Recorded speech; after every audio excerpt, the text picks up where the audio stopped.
I can tell you without question that the injuries that Mary endured, that the harm that was inflicted upon her was nothing short of torture. Mary Molaro, a 38-year-old woman, died on April 7th at El Paso Medical Center. Investigators say she suffered from open long-term wounds all over her body. She had multiple bed sores and pressure wounds that were so severe there was even exposed bone.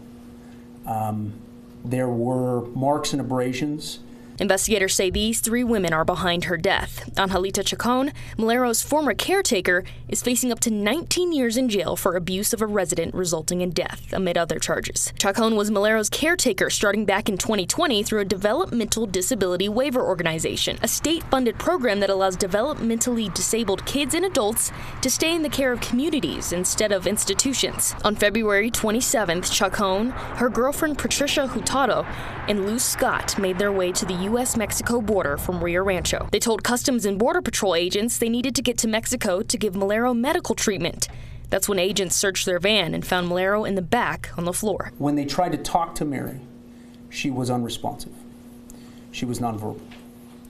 The only thing she could manage to do in the presence of these officers was to cry. After Molaro was taken to the El Paso Medical Center, she suffered from a heart attack and doctors diagnosed her with septic shock. She died on April 7th. Over 3 years, Chacon received $236,000 for taking care of her disabled son and Molaro while working for At-Home Advocacy, one of the 4 DD waiver programs Governor Michelle Lujan Grisham shut down back in March. Now the Attorney General's office is calling for reform on these types of programs across the state.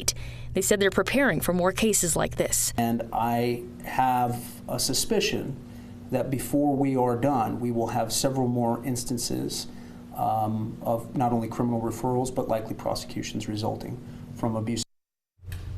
So, Tessa, the AG's office also worked with a lot of other agencies like the FBI, state police, Rio Rancho police, and even some officials in Texas, all to crack down on just this horrific case. And we know AG Torres is really calling on state lawmakers to implement changes with how these, I guess, government-run care programs work. That's exactly right. He made it very apparent today, Attorney General Raul Torres. He said that this is an eye-opening case into how the state currently operates its developmental disabilities caregiver waiver program. And right now, agencies are only supposed to self-report these issues to their agencies, and that's all. But the AG's office talked today about a plan that would change that and require them to start reporting any issues to the state. There's no word on when that could start, but their office was very urgent about this today on just how they're going to reform this whole situation here in the state. Yeah, it obviously needs it. Okay, Lauren, thanks.